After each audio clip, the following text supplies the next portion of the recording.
You said, can it be taught? I feel like people have it or they don't.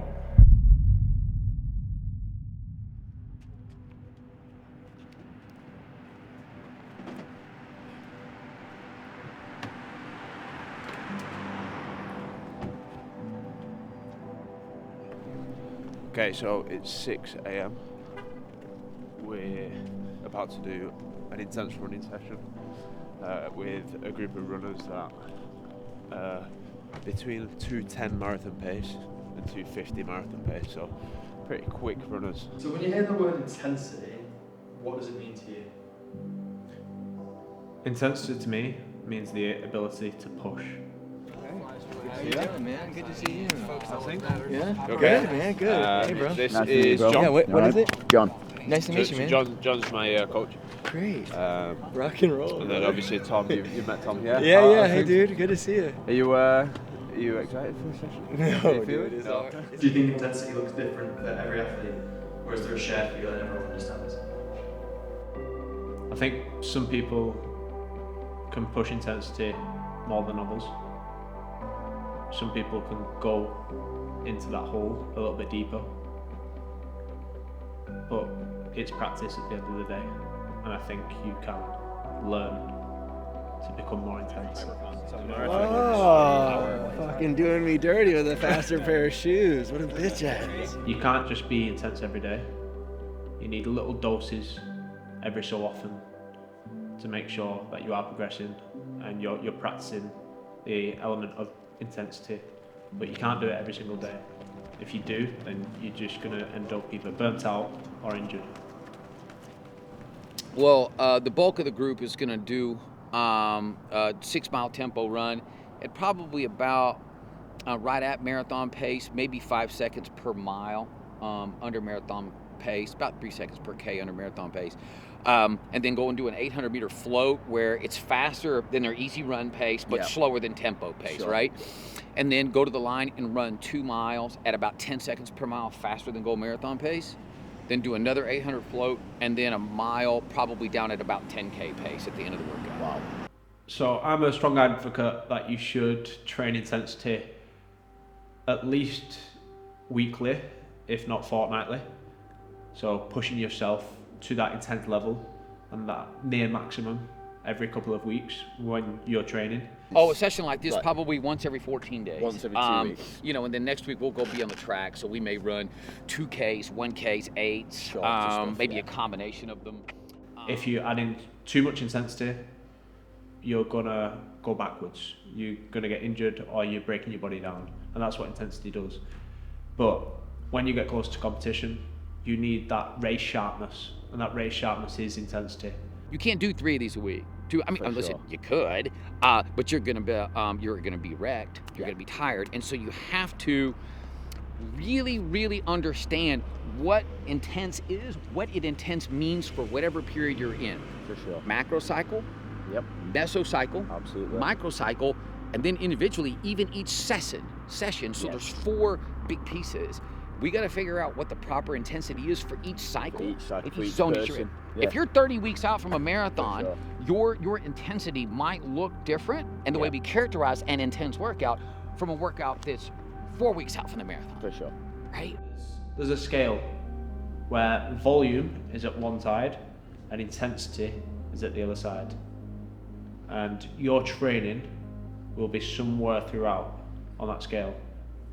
And if you look at the Elite 15, there's some people that benefit from more volume, and they're training 25 hours a week. And they're doing a lot of zone 2 training, zone 1, zone 2 training, and then very minimal intensity.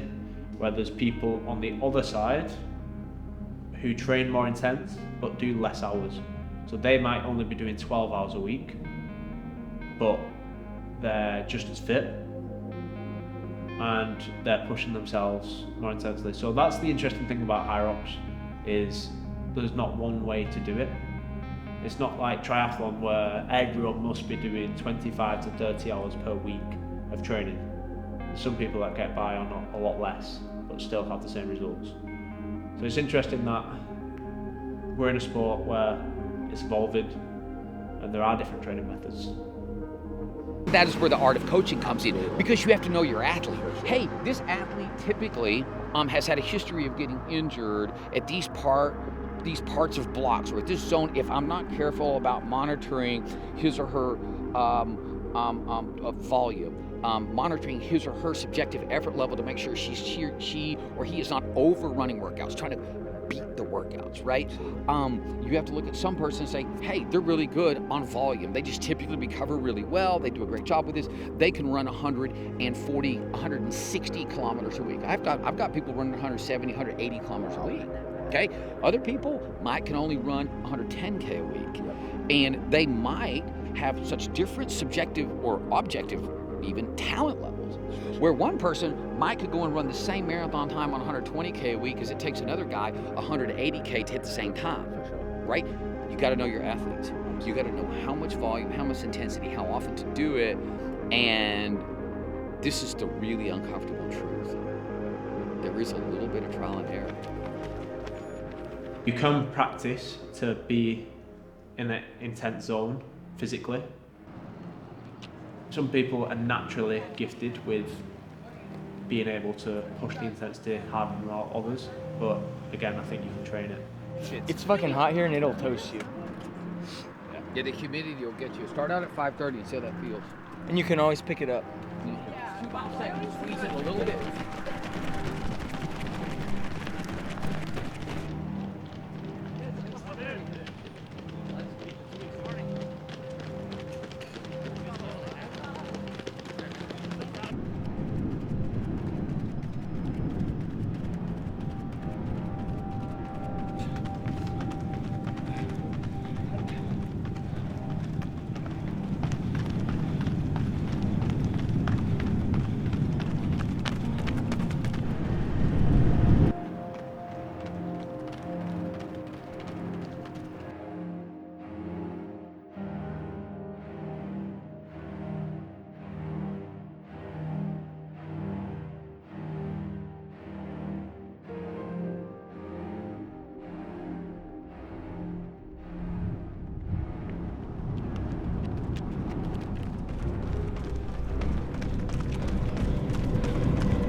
That was a good one.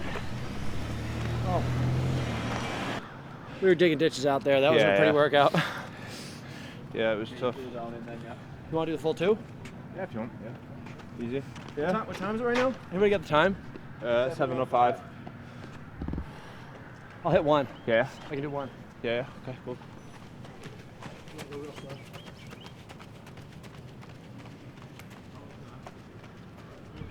How was that? Tough. Dude, Yeah, it was good. we're good. Eye-opening. Eye-opening. Yeah, man, it You was know. good. Yeah, Always welcome. a lot of thinking to do after this. Is intensity hard? Yeah, I think intensity is a hard day, but there's some ways it could be harder, and you can say how hard's a hard day. You need to push your intensity in different scenarios. So whether it's a hard day and you're doing a threshold session, you are doing a bit of intensity there. You are pushing, you are sweating, like it's uncomfortable. But there's different levels. That is going to feel completely different to a race. A race, you're going to have to push beyond that, and you're going to have to, go into that zone that you very, very rarely go into, and you can't go into often. What was it like racing with each other, fellas? It's nice. He cooked me in the end. That's the like tough boys, like it did, Yeah. You could hear the breathing. Yeah, I did. I'll admit, Owen? All good? Alright, Chef Jake, you come behind me over here, bro. Alright. Chef Jake. By the way, yeah. I will say one thing, if you get to Austin, do not sleep on the HEB fresh, warm tortillas. These things are amazing. Fueling for any session's pretty important, but specifically around an intense session, it is pretty critical. The things that Jake is doing on a regular basis are quite just consistently intense. And we know through science that if you do not support yourself with nutrition, those particular types of sessions are going to be almost pointless. So intense sessions, you want to make sure that you're supporting the means of firstly comfortability. So if you're having spices or things that are super high in fiber, they're going to affect how you digest food during that intense session. You want it to be really simple, almost like honey, bananas, really simple sugars. And then avoid the fat because they're going to slow down your digestion, you're going to sit in your stomach. And that's why we say around intense sessions, you do want to minimize the fat and increase the carbohydrates, simpler the better, and have quality protein. Sweet.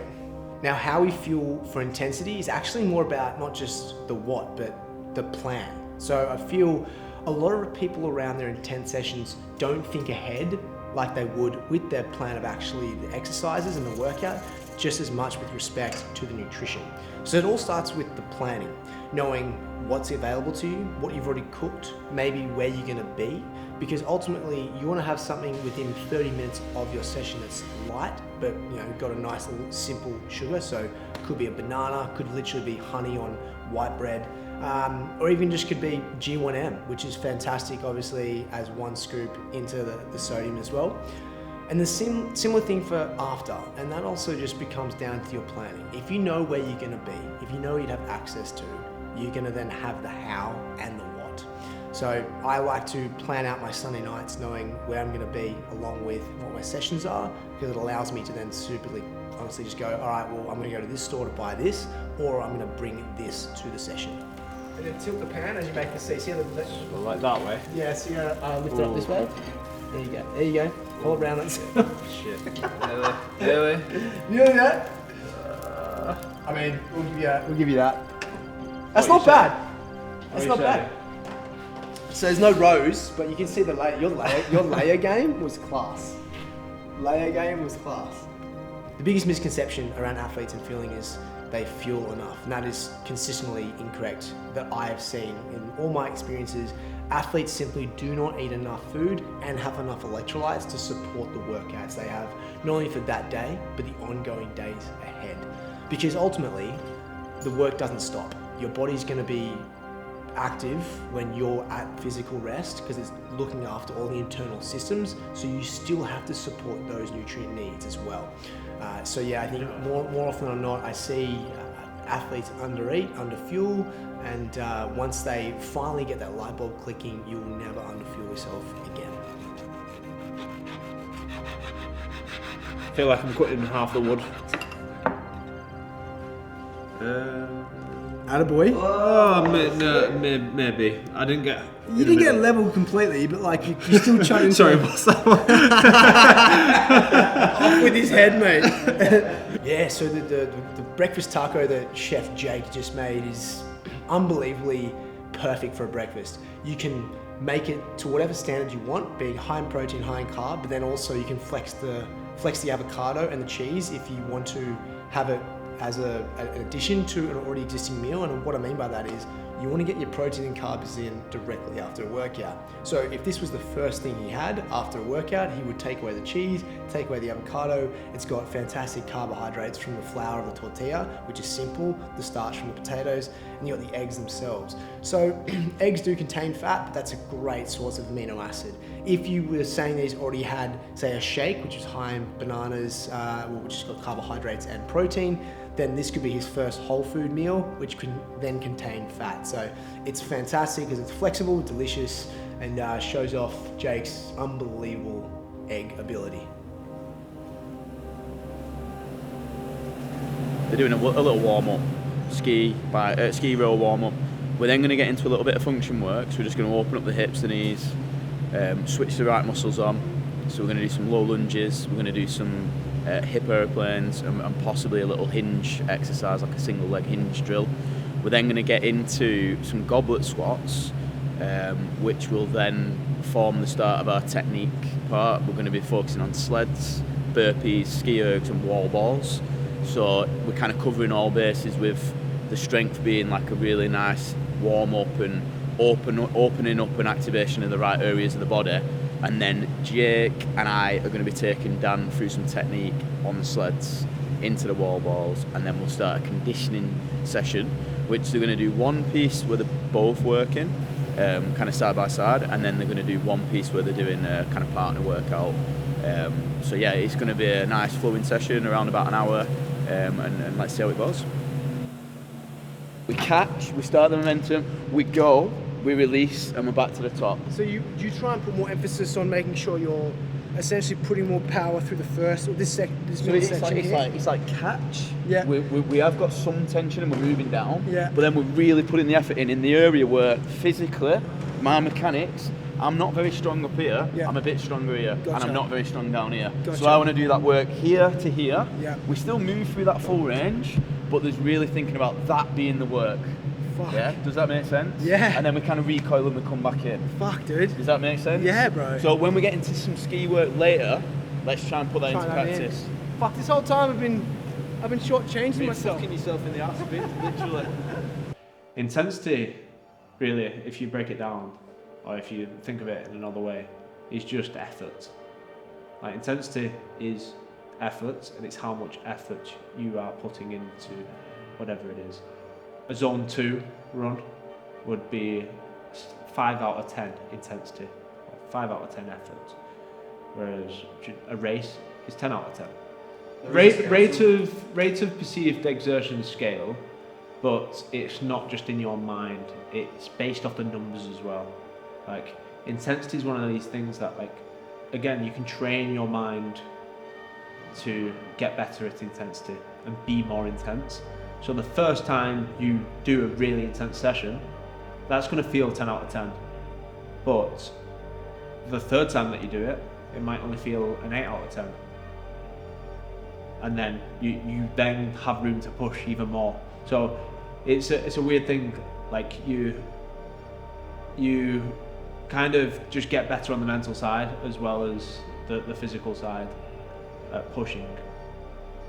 But it soon goes as well if you don't practice it. So yeah, that's why it's important to practice around race day.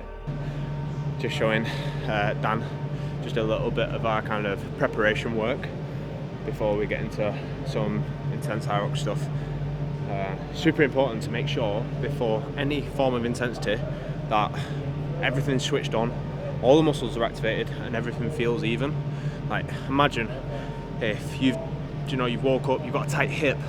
If you just ignore that and don't do anything, that could switch off the glute, which then you go through some intensity, whether it's running, whether it's a sled push, and you're not using your glutes anymore, but you're still moving the weight or you're still running. So the force still needs to be made.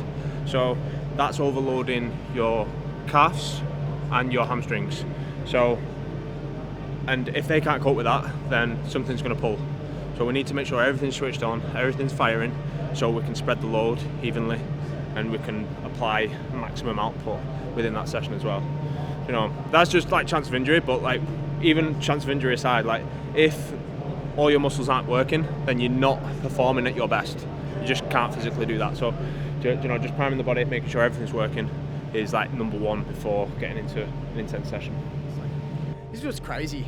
It's like having like coach here, like directly telling you like everyone thinks Hyrox is so much about the engine. And reality is, it is to so much you can do. But if you don't work the stabilizers, if you don't do the refine pieces, you're gonna cap yourself pretty quickly. Workout boys, yeah? Every 2 minutes, 20 cals, 20 meters, rest the remaining time, repeat on 2, repeat on 4, repeat on 6, we're doing 5 rounds, 10-minute workout.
Got it.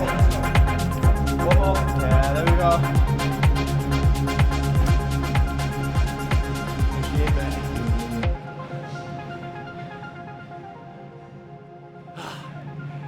I'm going for the fastest chef ever to do Hyrox. How about that? Fuck, I wonder what I actually get on that. That'd be a good one. So going into our last workout, it's going to be a little pairs workout. We're going to do 1,000 meter row, straight into 50 meter sled push, 1,000 meter ski, straight into 50 meter sled pull, finishing with 100 wall balls. So nice little bit of work to finish, and then we've got a little bit of a cool down after that. So good day of training. 3, 2, 1, let's go.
your brain's saying, let go, let go. Yeah. Then you're like muscling it as opposed to reacting. I think like intensity wise for a zone 4 or simulation, I would say it's more calculated, and I really mean that because like at some point you're gonna push yourself to an intensity because you need to train in that zone 4-5 for a certain period of time. I just felt like this time it was like I had direction and vision, and like I knew what I was doing was specifically beneficial for my workout. So like, I'll go do a tempo session on the track versus a metcon of some sort, and like I'll be fucking hurting. But like I really felt today with Coach and also Jake, I just felt like everything I was doing had an intention and I was getting benefit from it. Where sometimes you do a session and you're like, oh, my heart's fucking doing its thing, but technique-wise or strategy-wise, you're not really thinking about that for specifically Hyrox. So I think this is one of the most beneficial sessions. No, this is probably the most beneficial Hyrox session I've ever done in terms of training, and that's no joke. Just coming out of like everything I'm thinking about, the amount of time I spent on things, and even just where I'm like, oh fuck, like my sled's different, my rope pull had different understanding. Even my wall balls during the 15 rep efforts was calculated. So yeah, that fucking hurt.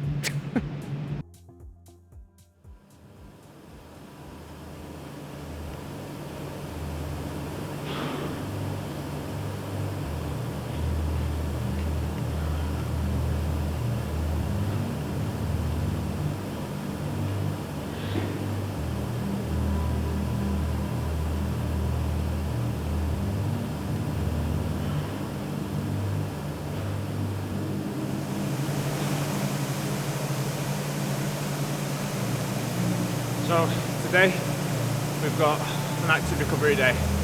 That means for me, 30 minutes super easy on the bike, followed by a hot and cold therapy session, so sauna and ice bath, just to start to promote that recovery. And I just wanted to preach that it's really important to have easier days when you're trying to train intense and when you're doing super hard days. I always think of this, hard day needs to be followed by an easy day, because if it isn't, you're going to be overtraining, you're going to be training tired, and you're not going to be able to push as hard as you want to on the hard days. So performance is just going to gradually go down and down, and you're just going to break yourself. So like you would with bodybuilding, you need to give your body time to rest, recover, before then you hit another hard session. So I'd suggest only doing 2 intense sessions a week, realistically, so we can recover and we can still train the other days. But the other days should be easy to allow your body to recover. This is where you do your easy strength work, your mobility work, your zone 2 sessions, your technique sessions can all be done within the easy days, and then leaving the intense days for your hard running, your hard erg sessions, your hard Hyrox sessions. Yeah, that's just how I like to do it anyway. So 30 minutes done, and then we're just gonna head into the sauna.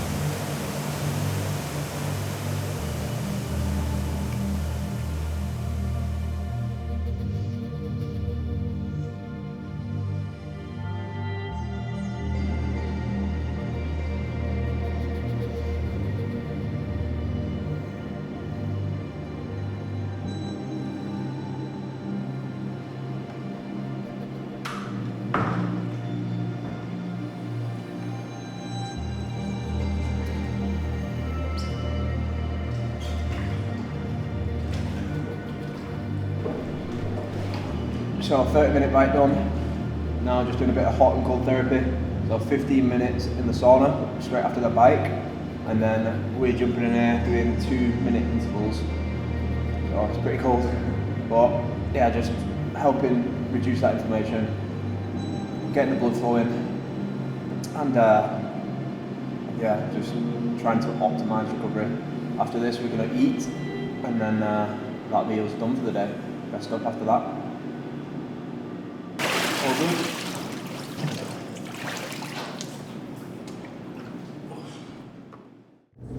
you hoping to achieve today?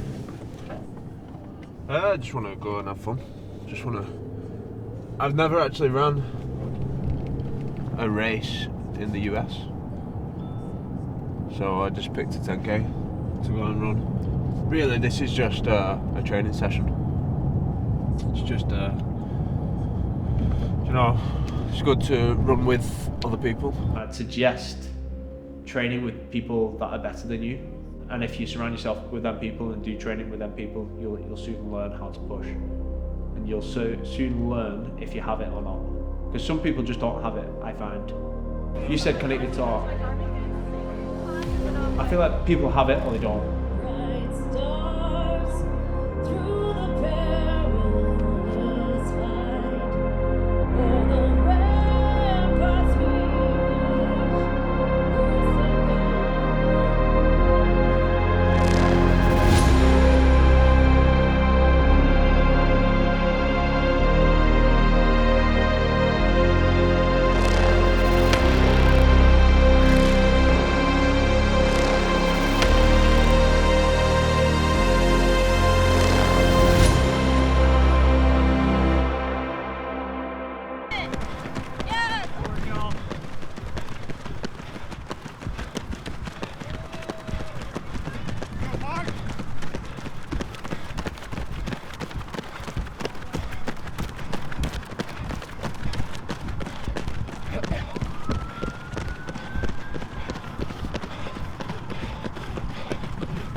That was hard. I didn't realise about half of it was on trail.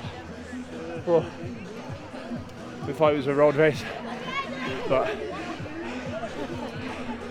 and then boys at the front so fast, paced it perfectly. Oh. But came in about 33:20, which for a little bit of cross country isn't too bad. It's not too far off my PB.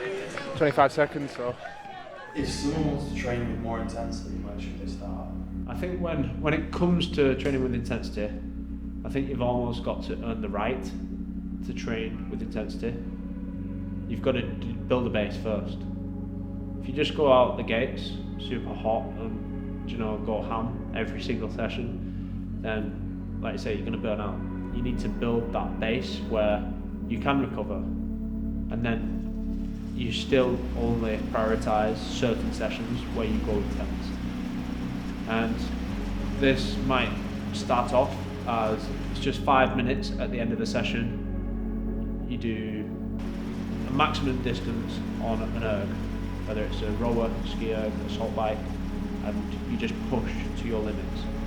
And that's week 1. And then you gradually build and expand that out. But true intensity, I think, is anywhere between, we can call intensity VO2 max work.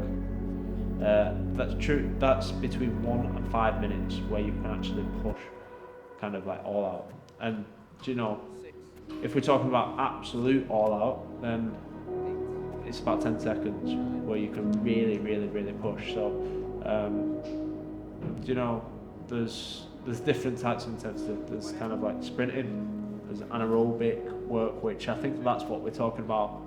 It's kind of like that wall ball period where you've got 100 wall balls and it's pushing and it's getting tough, your heart rate's maxing out, and it's just that ability to mentally push. I think that's what we're talking about. That's anaerobic kind of threshold, anaerobic endurance.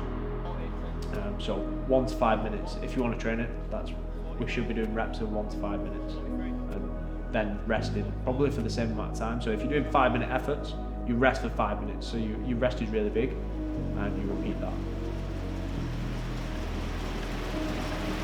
5, 66, 67. Now keep that speed. 68, 69, 70. Keep that up. Come on. 71, 72, 73, 74. Good man, well done. Brilliant. Fantastic. So we can do a couple of seconds faster. On this music, go off, Tom.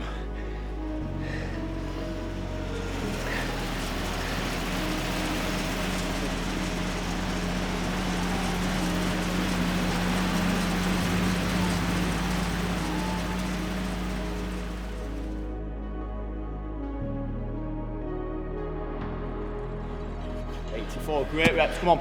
85, 86, 87, 88, 89, 90. Keep that speed now, come on.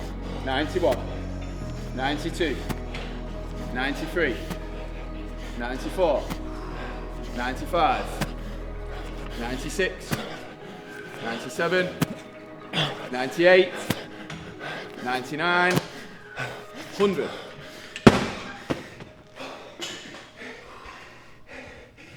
Nice, mate, well done. Good.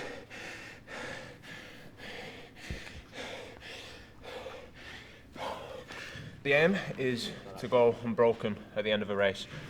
So each week I've been doing probably 3 wall ball workouts from the Centre app, from the Unbroken program. And up to now, I feel like it's working. Obviously we'll see in the next race if I can go unbroken, but that's the aim. And I feel like that should be the aim for everyone.